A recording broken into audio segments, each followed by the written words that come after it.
Hello, hello, and welcome to Video Gone Vertical. For those of you who don't know me, my name is Brie Castellini, and I am Seed&Spark's Film Community Manager, and I am so excited that you're all here today to chat about potentially the next big thing in making content.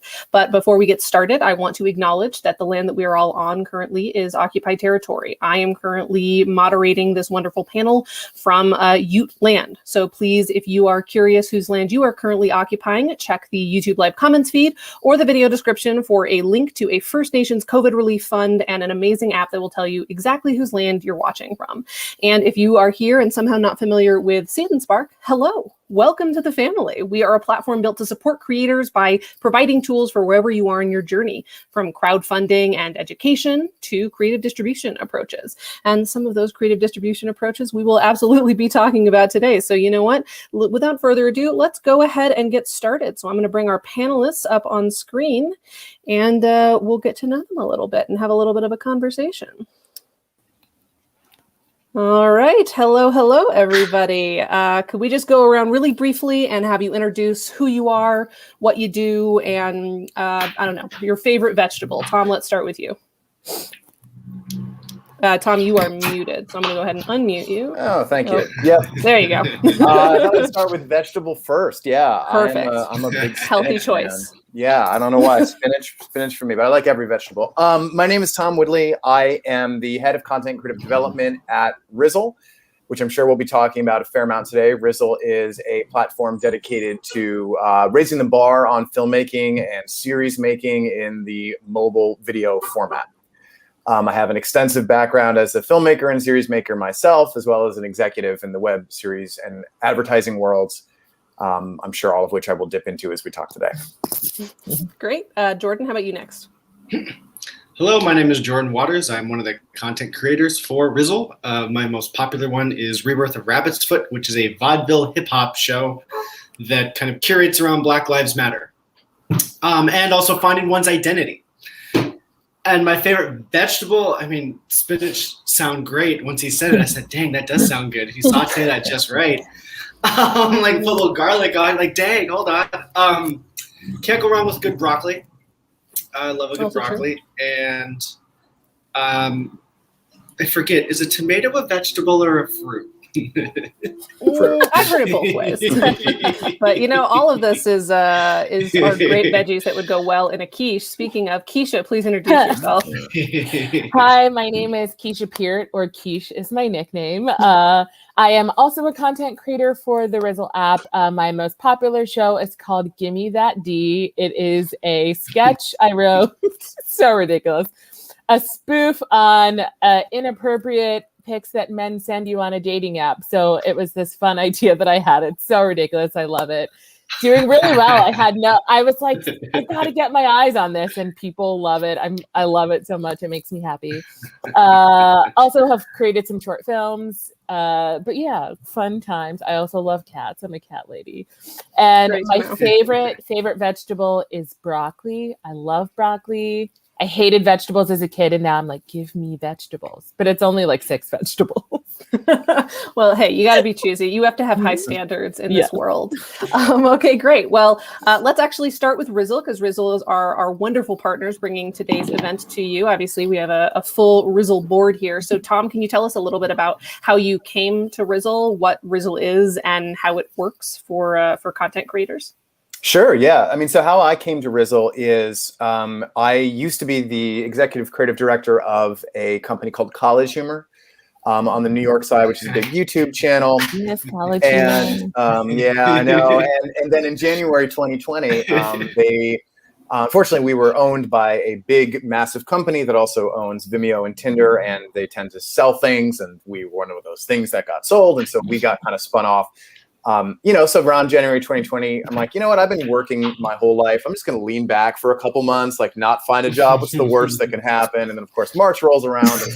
But then the good folks at College Humor had put together a hire a college humorer website. And I just said, okay, fine, put my picture on it too. That's fine. And that's how Rizzle found me. Directly through that. Yeah. And then I brought on Adam, who is also a College Humor guy. That's awesome. So that was one of the times that it's like, hey, these little initiatives that we do to help get each other work, they actually do work sometimes.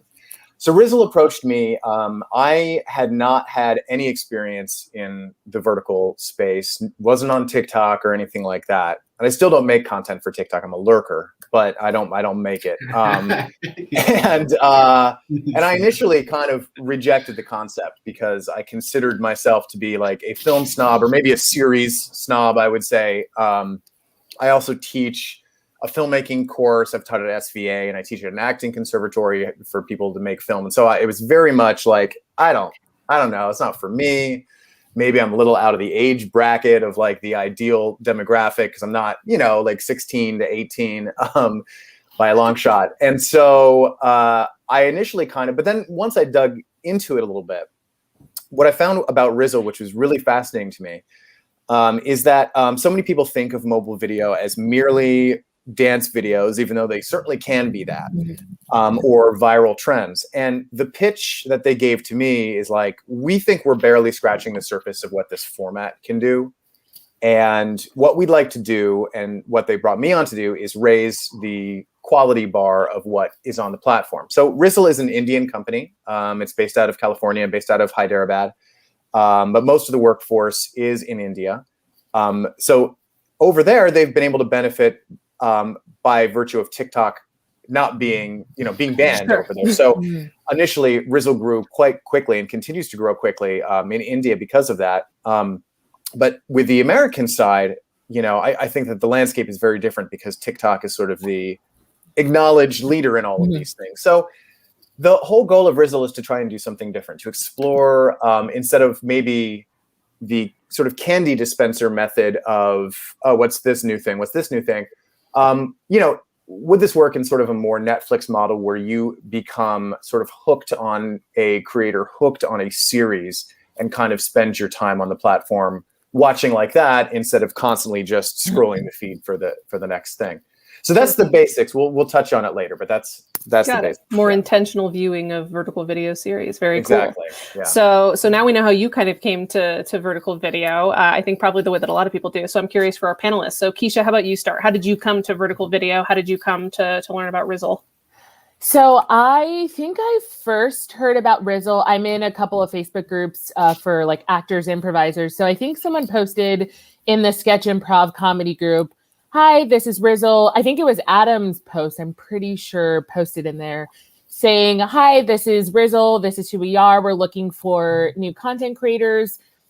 We look to change the game, and this is a little bit about us. Take a look at the app.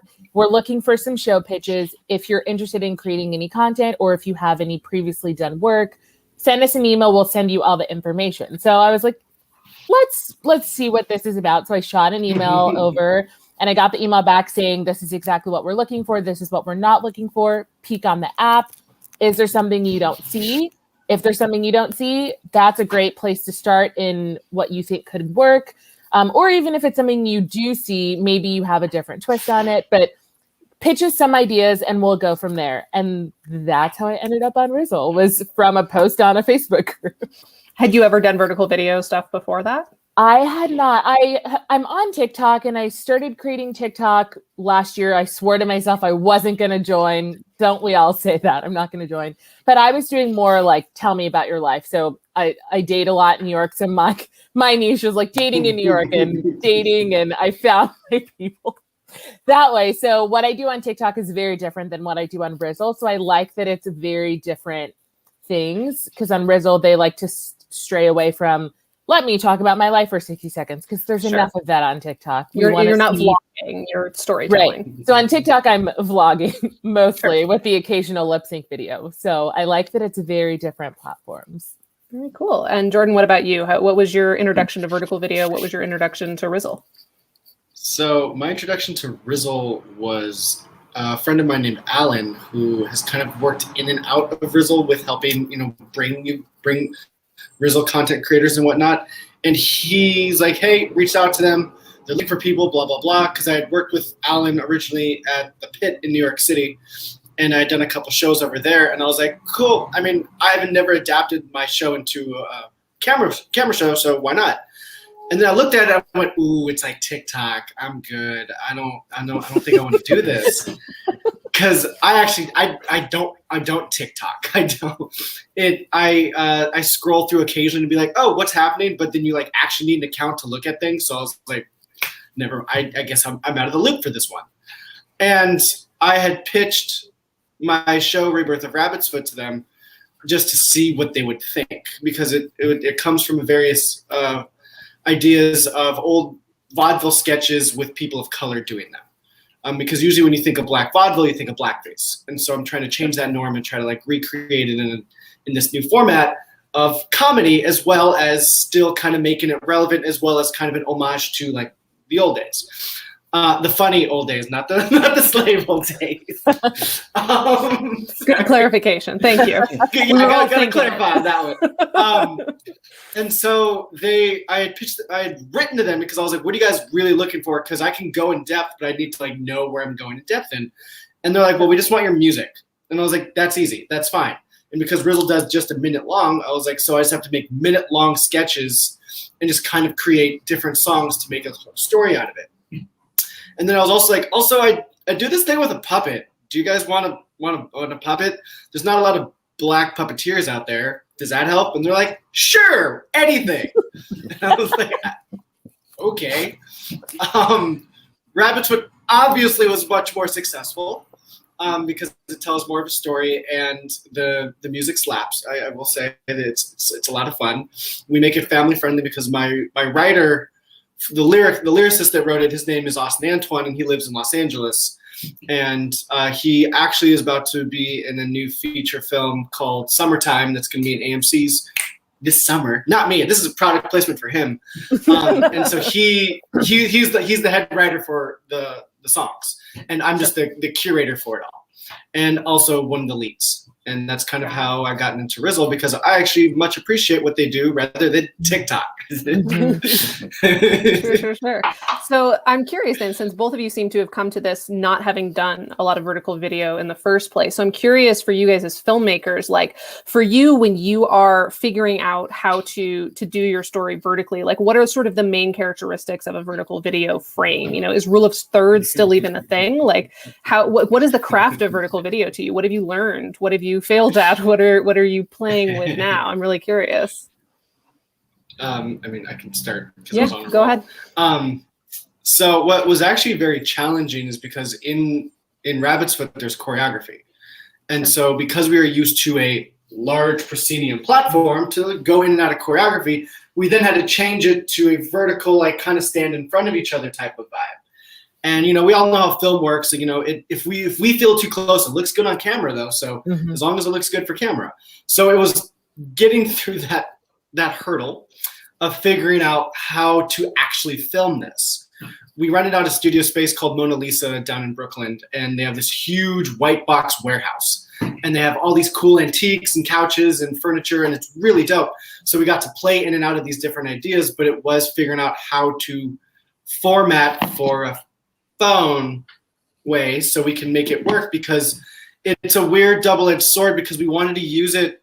I don't even know if vertical is accepted for like reels and stuff to be submitted for, even for festivals, because no one shoots like that.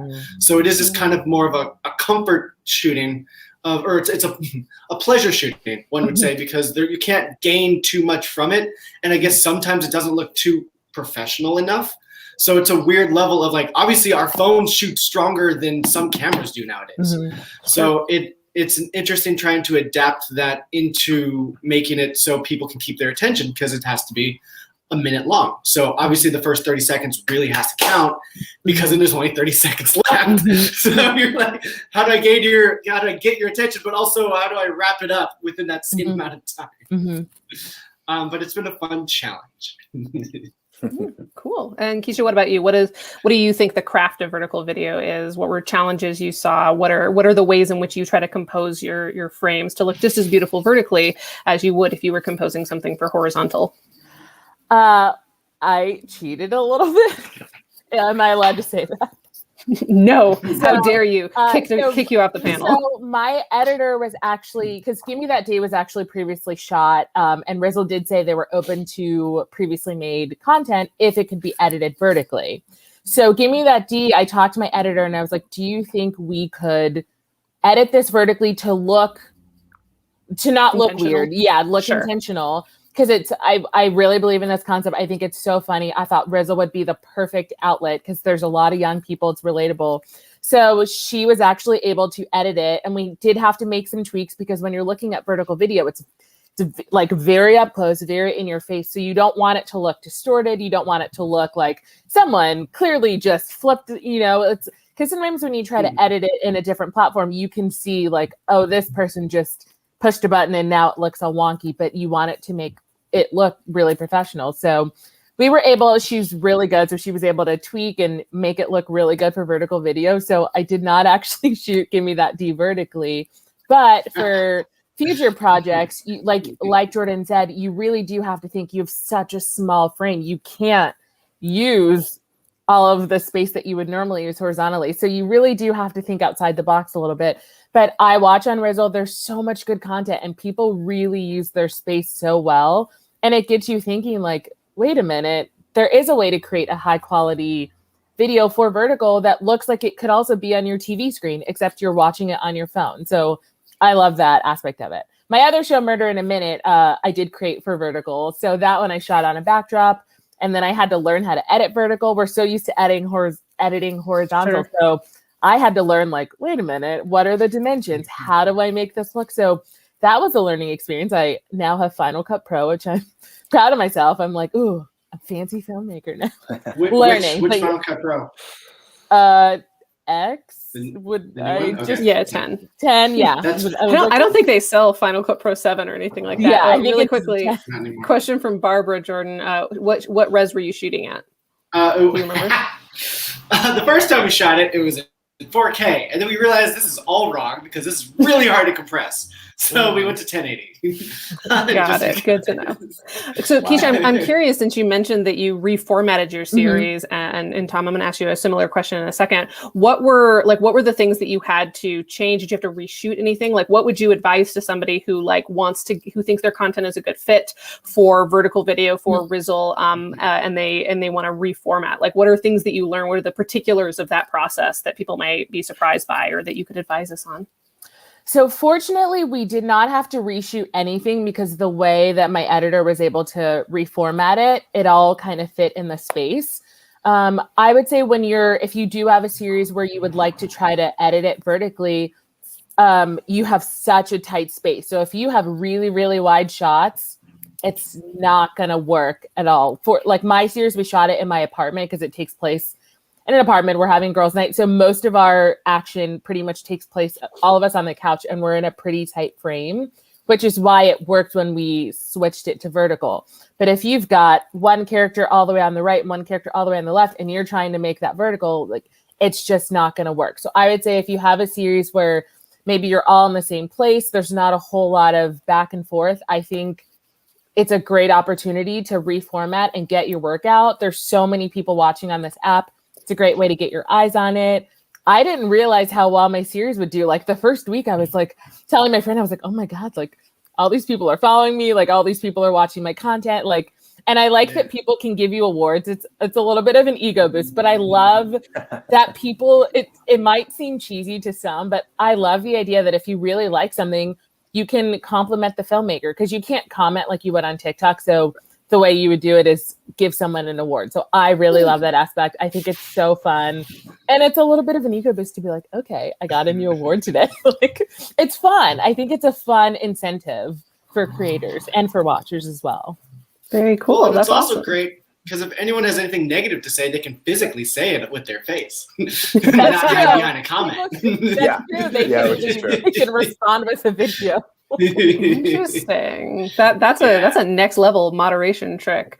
That was sort of the goal of that, actually. Like that's kind of the reason we don't have comments, because I think one of the problems about the way YouTube grew is that like the troll culture grew quicker than like let's create a space where people can kind of make wherever they want and have it. So that's definitely, yeah, to your point, Jordan, if you have to say something, if you have something negative about, it's better like, you really got to stand behind it because you're getting your face and your name on camera and everything. So yeah. Very cool. So Thom, from your experience as a filmmaker, as a producer, what are tricks that you've seen to make vertical frames look great, look more than just, an ice bucket challenge video? And if you have any experience with the reformatting system, I'd love to hear your craft thoughts. Yeah. So when I first joined Rizzle, the very first thing I did was went through some old projects and tried this as an experiment of reformatting, and some worked better than others. And I think it can be hard because Rizzle specifically, but really probably any mobile video platform is going to have a time limit, probably similar to Rizzle's, which is 1 minute.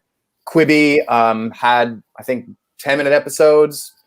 Ain't no Quibi anymore though, so I think 1 minute. We do not have time to get into Quibi, Thom. We cannot do that. Actually, their shows have been purchased by Roku, so you can still see all the Quibi material. So it's all good. But and that's because they shot both horizontally and vertically. They shot horizontally and then they cut to type. So I think what I discovered about that is if you have 2 or 3 people in a frame, and it's anything closer than a cowboy shot, it's really tricky. So sometimes 2-person scenes can be difficult if kind of people are at the wide ends of the frame. So when you're reformatting, I actually found it harder to reformat existing pieces for the time limit than I did the screen limit. Because that existing piece may not be written. We have tons of filmmakers. We had 200 filmmakers from the 48-Hour Film Festival who came in. Some made original work, some brought in their reformatted projects. And I think the ones that were successful were the ones who really thought about like, hey, what are the beats in this script that I can end on? Some people just said, all right, every 1 minute exactly, I'm just cutting it, whether it's in the middle of a line or not. That didn't work. But when people really thought about like the pacing of the thing, and sometimes that means, hey, this episode's only 20 seconds long and this other one goes to almost a minute. So that's if you're reformatting. There are some automatic kind of, there's one in Premiere and the name escapes me right now, but there are automatic tools where you can just, change your sequence settings and sort of auto detect the person in the frame. That's the cheap and easy way to do it. Otherwise, you have to move your frame around, and it can be fairly tedious to do. But I do think it's worth it. We have a lot of filmmakers who have older projects that have, and literally just pre-COVID projects that they've shot and they didn't get to take around a festival season or anything, right? Because there wasn't really one. That now are seeing a second life and getting a fan base, which is really cool. When it comes to filming a new project, I think, like what Kesha said is accurate. It's mostly a single person in the frame, right? And the question then becomes, how do you use that to your advantage, right? So it is like, the format does lend itself to a lot of vlogs. By the way, a lot of people on Rizzle do vlog. There's nothing wrong with that.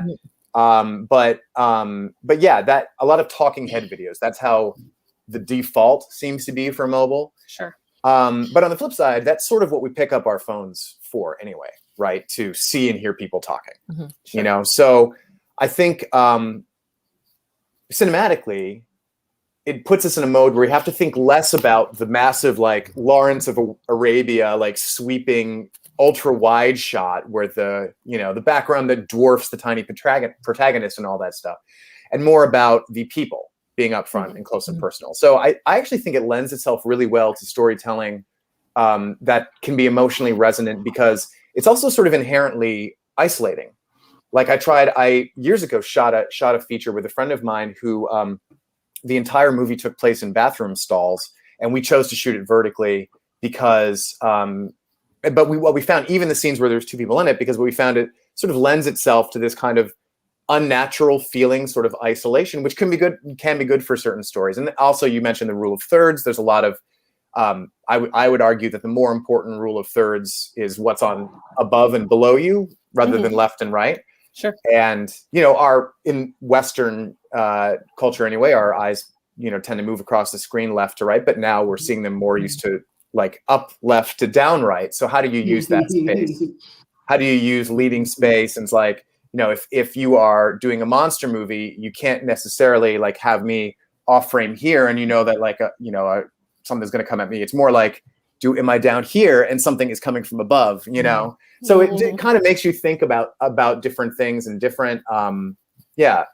Great for skyscrapers though, like great for like doorways, great for elevator stories, great for big huge trees. Like there's a lot. There's, like I said, we've only scratched the surface visually of what the platform and what the format can do.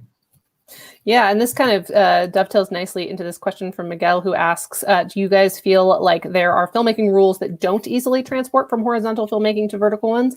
Obviously, the classic left to right rule of thirds is one example, but are there other sort of like hard and fast rules that people learn in film school that you think just don't really apply to vertical video? Well, I'll toss it over to the people who are making content in Rizzle for the most part. The only thing that occurred to me, other than what we said, is I think there's probably different lighting considerations. Your fill light may not be necessary to cover so wide a space, especially if your people are taking up so much of it. So that might be a good thing in terms of maybe you can move and shoot a little quicker because your lighting setups may not be as robust, but it depends on the project, of course. Sure.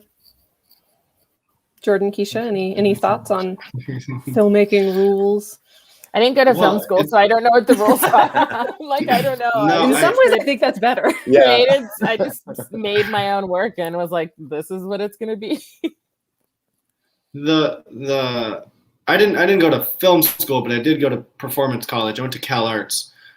So like I understand all the rules and all that jazz. It's just I don't honestly know if it completely applies to Rizzle because of its format. Because it has all of the here we go. Because it'll have all the stuff on the side of it and at the bottom of it. So there's all these things you kind of have to play against. That it's like if you're shooting on the right side and all of the bubbles are on your face and the entire space is blank, that kind of ruins it. So you have to kind of play with the app in a way. And that, in my opinion, because I had made that mistake by doing like everything on one side and went, oh, you can't see anything, or it's not as clear, for what it's worth.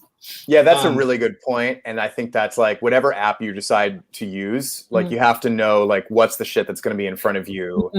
Like so in our case, like we have a lot of stuff right on the bottom, and so like titling something right on the bottom, like you can see my name here. It's like that probably wouldn't fly, so you'd have to figure out other things. But right. I mean, but that's a good lesson for filmmakers of any kind, vertical or otherwise, is that you've got to be thinking of distribution before you film, because so much of like literally what side of the frame you put actors on will like influence what you do if you have a decision for distribution. So, hey, wink, wink, we've got distribution classes coming up for free. So head to seedspark.com/events if you want to check those out. We have a version for feature films and a version for shorts and web series. So, I mean, I don't know why I just thought of that, but it might be relevant to some of you.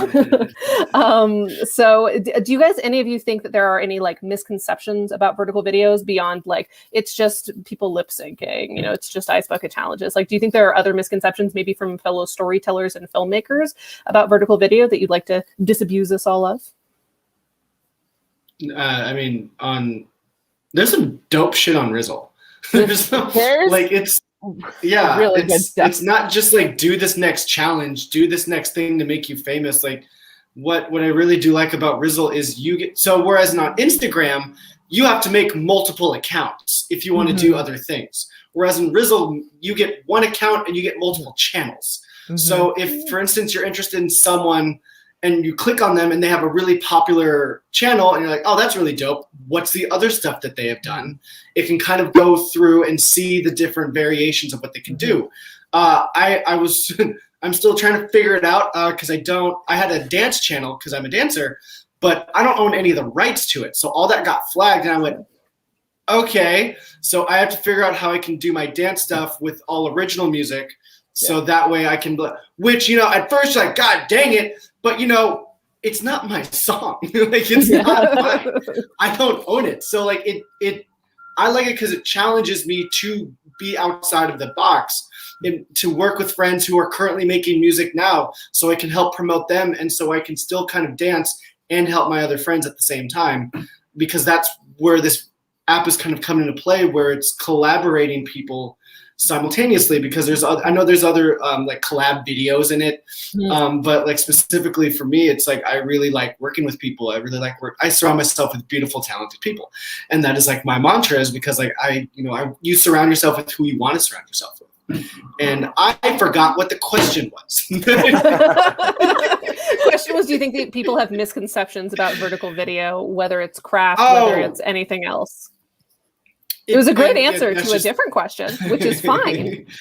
That's just the thing, though. It's like TikTok was just kind of made for like mindless viewing, and people hopped onto it. And Rizzle gives people a platform to kind of create stories and whatnot.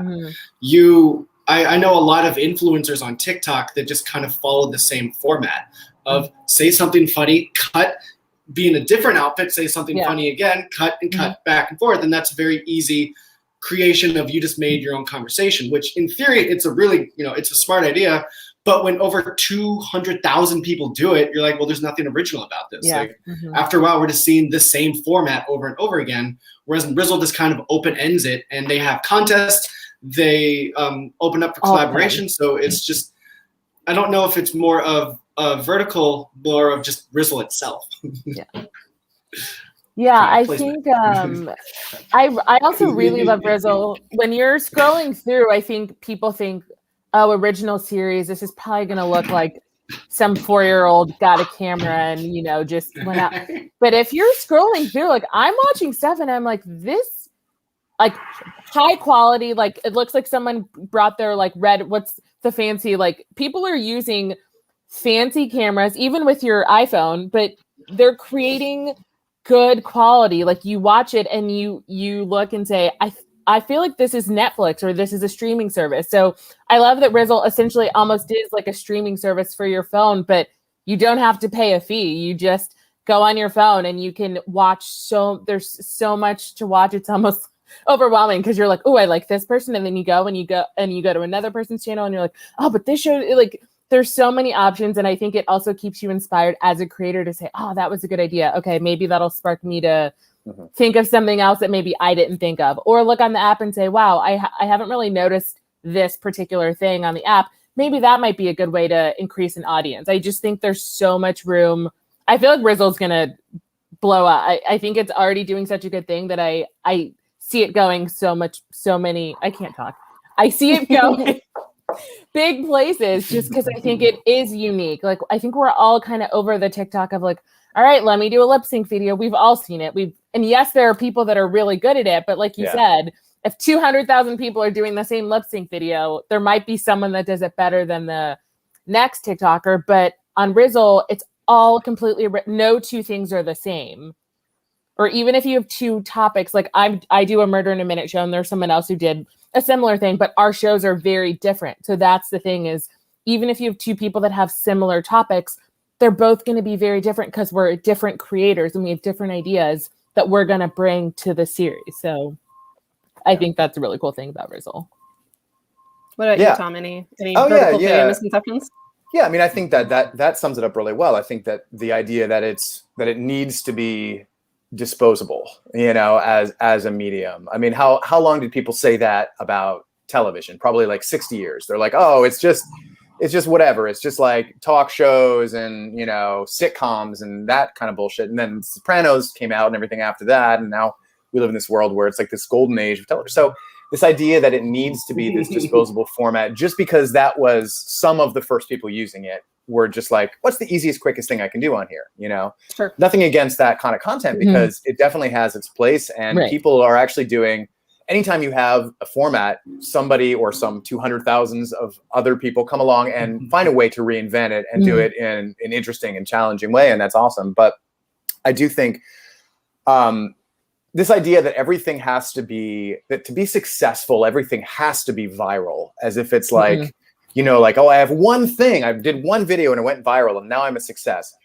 And my mindset, not everyone shares the opinion, but my mindset, if we have to compare it to a disease, it's like, let's call it chronic, because the idea is you get it and you keep coming back to it. Like, you can't shake it, like you keep wanting to watch the content over and over again, or the creator.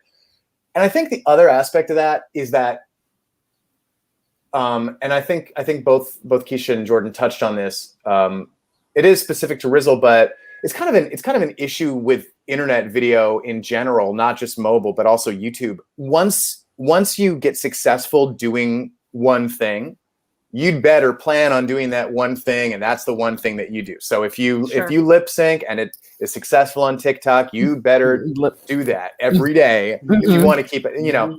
So I think one of the goals of Rizzle has always been to be, give people a chance. I mean, we have people like Jordon and Kesha, we have people who are like, hey, here's my vlog channel, here's my sketch channel, here's my pole dancing channel, here's my politics channel.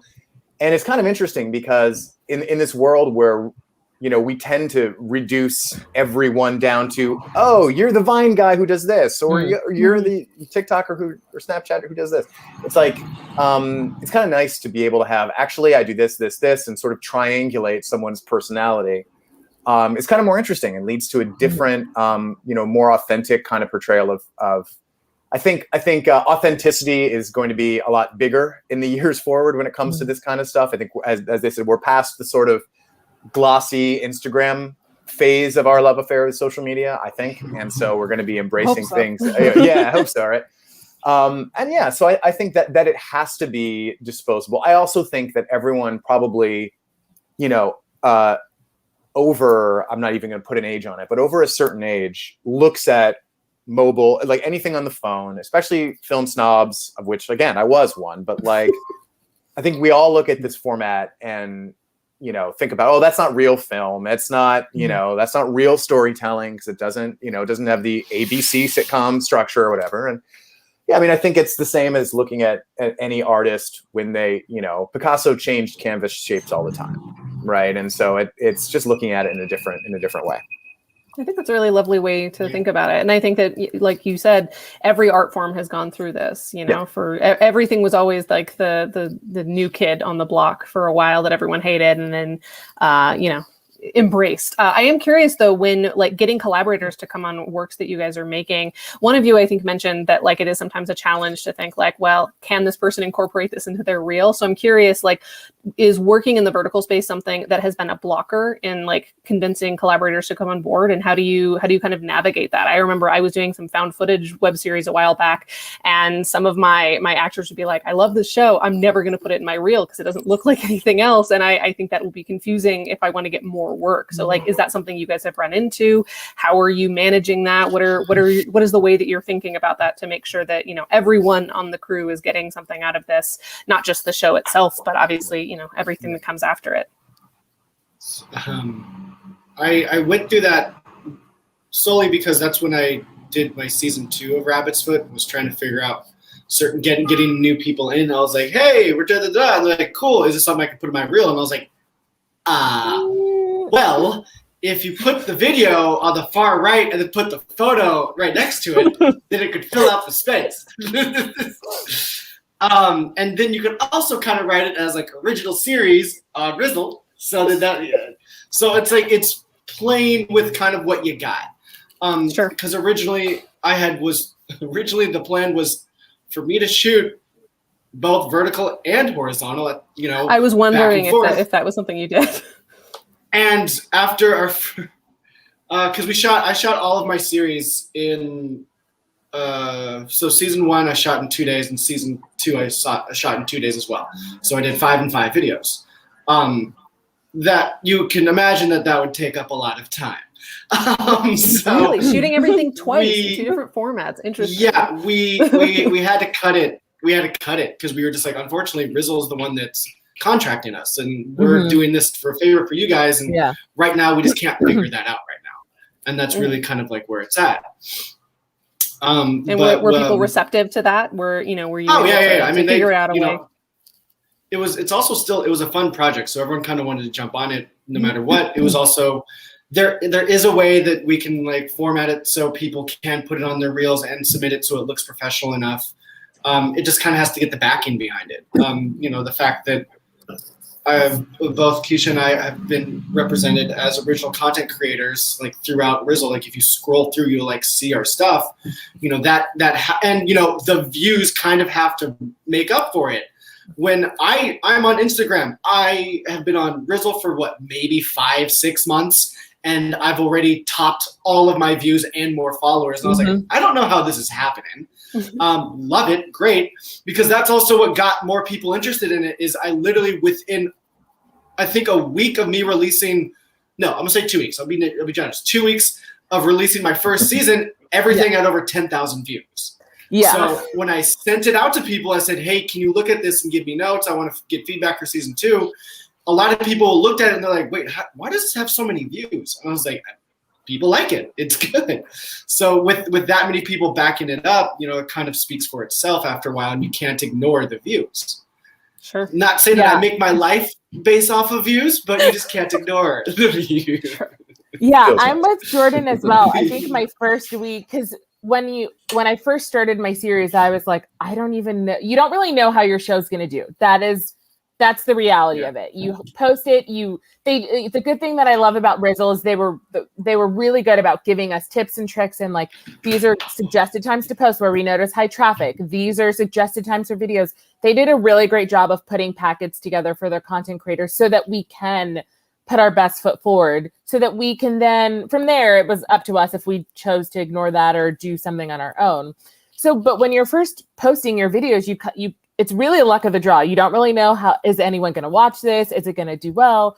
And I think, like Jordon, like that first week, I would like get my notifications and I'm like, wait a minute. I was like, wait, huh? Like, and like the more you open it, you're like, wait. Like, I looked at my Rizzle the other day, and I've also only been on the app now 6 months as of now. And I have 42,000 followers and like 677,000 views. My show, Gimme That D, has 350,000 views on it. I'm like, and for me, I'm like, what? Like, so that's also kind of cool. It's like it shows, it speaks for itself. You put out good work, people are going to follow you. People are going to be on your fan base. Like, they want to see good work. But also, I think if you've got the Rizzle series and it shows like, oh, wow, this content creator, they're doing really well with Rizzle. If I'm pitching new shows to potential people to come on board, I think that would give me a little bit of an advantage to say, hey, listen, like, I don't know if I can give this to you for your reel, but I'm on Rizzle. I have a good following. People will watch it.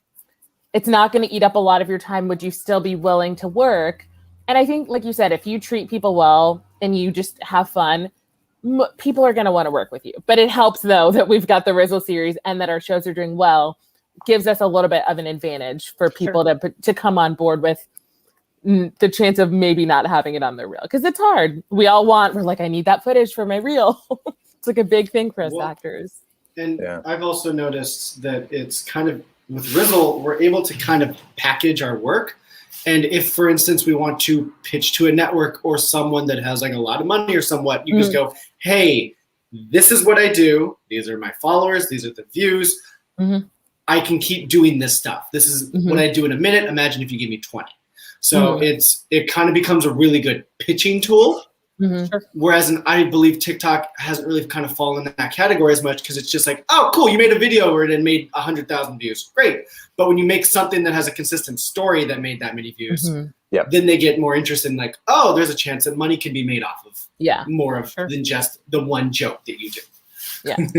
And while TikTok, like a lot of content creators on TikTok, they do a great job of being creative with their characters. On Rizzle, you're seeing sets, like you're seeing actual sets, like it looks like you're watching TV, and you don't see that on TikTok, because it's mostly, like you said, one person doing a character and then they cut, and they're doing the one person multiple characters, which I've seen really creative work.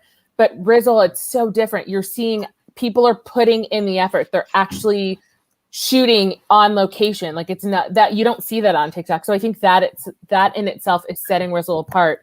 Because when you're scrolling through, you're seeing that people are putting in the time and they're putting in the work, and they didn't just pick up their phone and like shoot a video of themselves like laying on their pillow, like documenting something, unless like that's their series. Because but I think they've done a really good job of setting themselves apart in that way.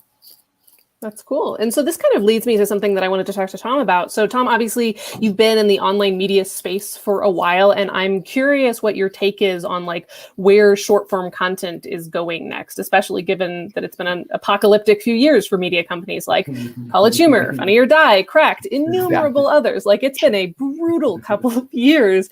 And as somebody who was a part of that brutality, what's going on next? How can filmmakers to be clear, prepare I don't think I'm responsible for that brutality, but yeah. Then you've been a victim of the brutality. Where do I think it's going? I mean, I think, look, for sure, like Facebook kind of killed online comedy a couple of years ago. It's kind of an undisputable fact. And then YouTube saw them stabbing comedy and jumped over to help. I think the problem is that YouTube, and both of them kind of mentioned this when they're talking about the traction that they were getting. I mean, if you want to have a YouTube channel that gets 250,000 subscribers, you needed to have started 5 or 6 years ago. It takes a long time to build up that following. Now, mobile, and this is Rizzle as well as TikTok, but mobile, you can get that following quicker right now. So we're in the early stages for sure.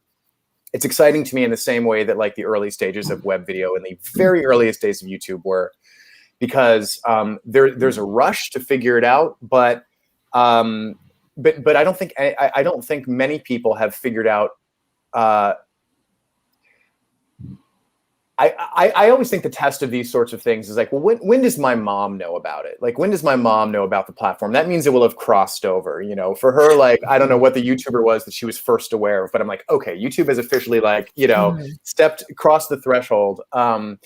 So I think we're a couple years away from that. I do see some, we were talking about Reels, I do see some interest in sort of quote unquote traditional, by which I mean OTT or linear platforms, wanting to program vertical content.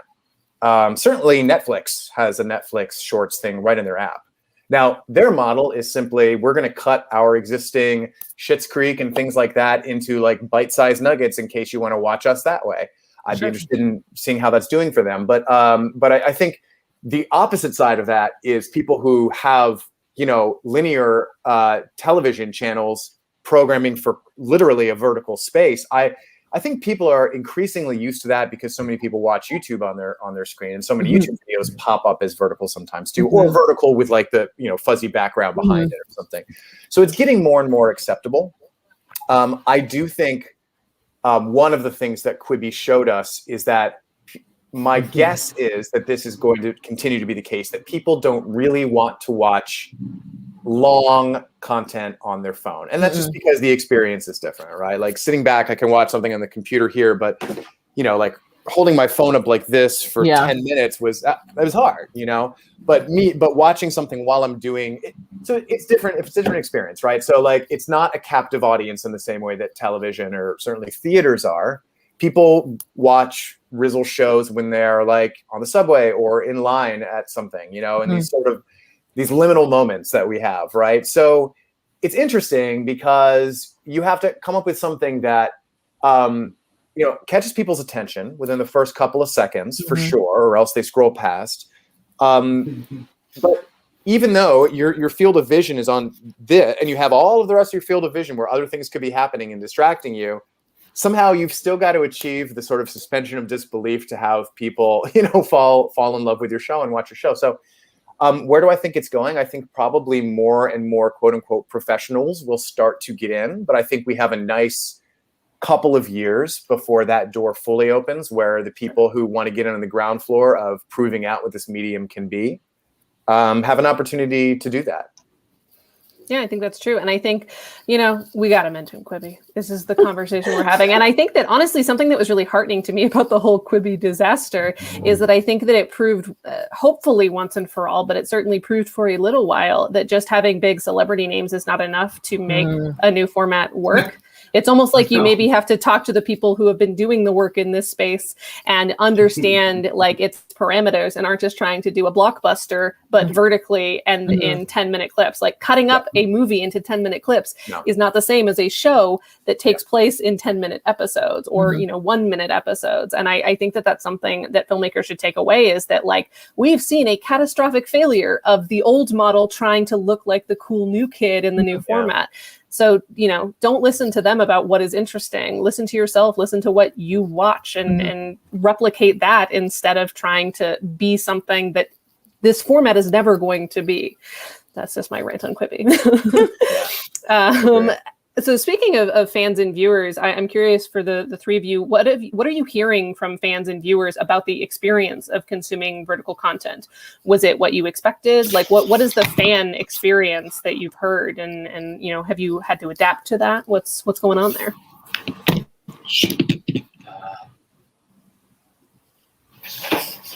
Looks like Jordon just we can hear it.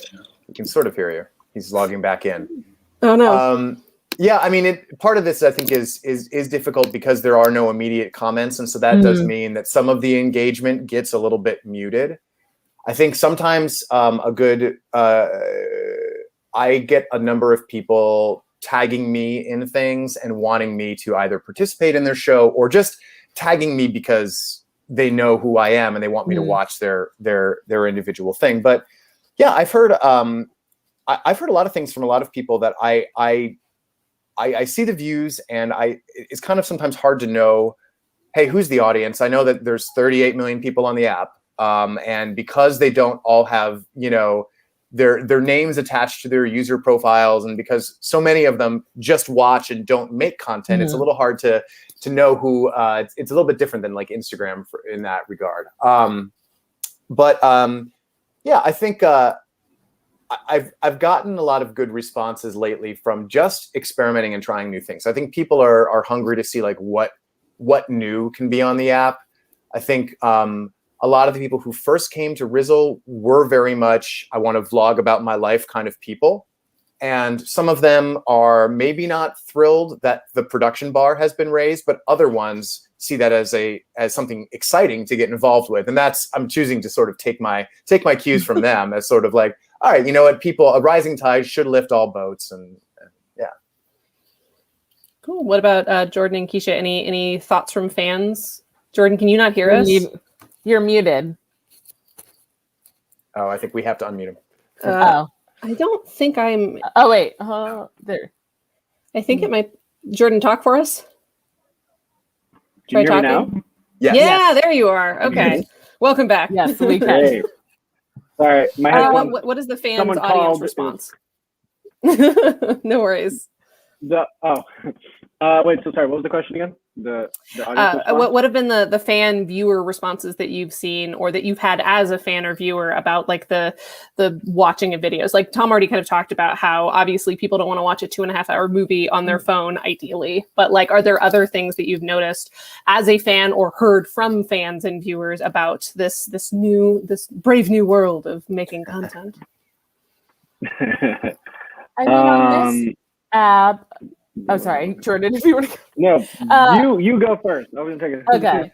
On this app, because you can't really comment and things like that, I would say like we don't really hear from fans in that sense. The really only way that I've heard from fans is the awards that they've awarded both of my shows, and that's been pretty positive. But because you can't actually like comment on anything, I think the fandom is like I have followers and I have people subscribing to my channels is the way that we kind of judge. I mean, occasionally they'll come over to Instagram if you've got your social links, but for the most part, I think the fandom is they give you an award if they really like your show or they really like your content.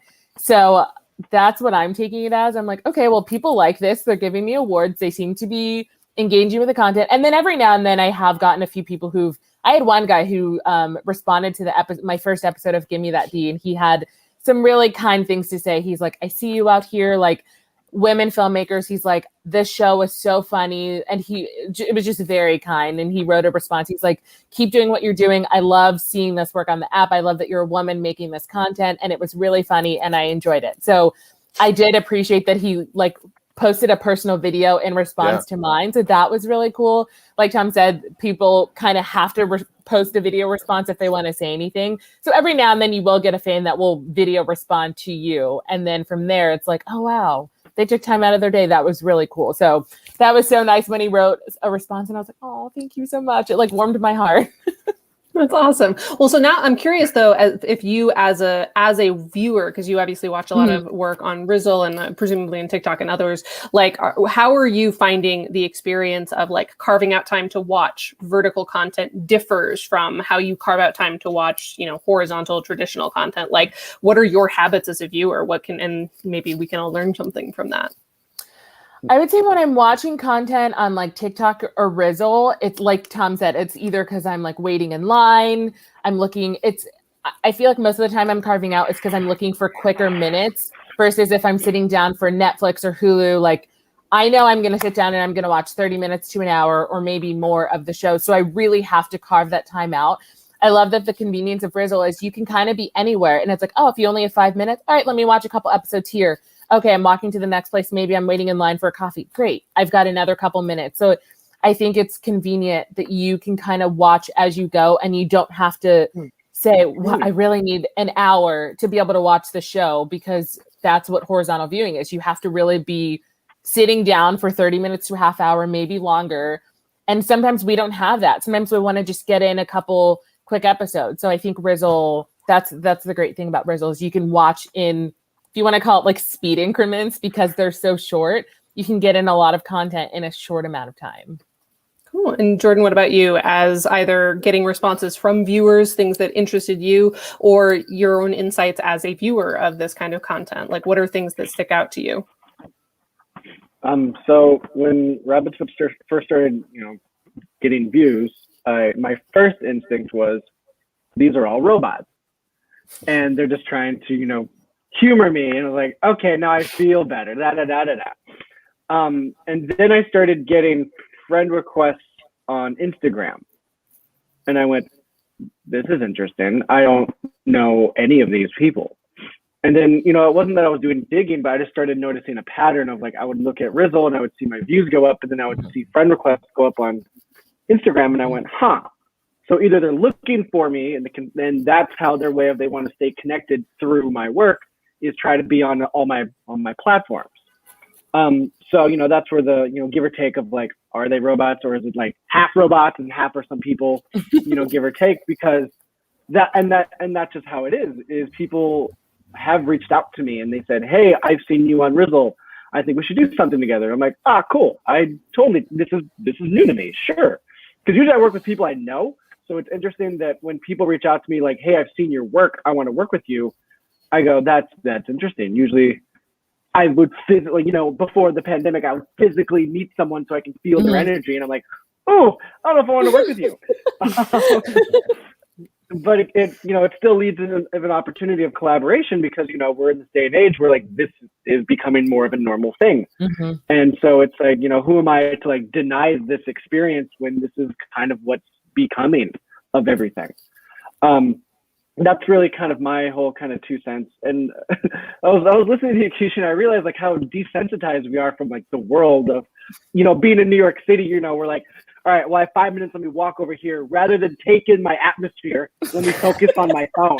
And I was like, wow, we really are like pushing for this, which, hey, it is what it is. It is the day and age. I just came from I went to go visit my mom in San Diego. So I was just in San Diego and I was taking it in. I was like, wow, I don't need to be on anything and I can just enjoy. But, occasionally I'm going to scroll through and like, all right, what do I want to do in my downtime? Because we want to be selective of where we do this, because it is a great form of entertainment, and I'm going to leave it at that. Yeah. So if you want to make sure that you're capturing the few moments that we've decided that we don't care about the world around us, you got to make a great vertical show so people will choose you for that fleeting time where they don't want to connect with the people. That is another thing. They've created phones now where it's like strictly like this, because I come from the era where they were flip phones and you had to click it open. But when you create for this type of screen, if it is horizontal, you only get this much. Mm-hmm. And then it's just black all right here. Yeah. So then your eye gets kind of, distorted, and you're like, you have to like kind of squint, look closer at it. But if you create the format for a vertical format, it's easier. You get a full visual. And that's what was kind of difficult, because we had wanted to do Rizzle with originally like horizontal and say fuck it, but then we were like looking at stuff and we're like, this actually makes more sense and it's more eye appealing, and you can play with a lot more with specifically just kind of the vertical for phone on that end. Sure.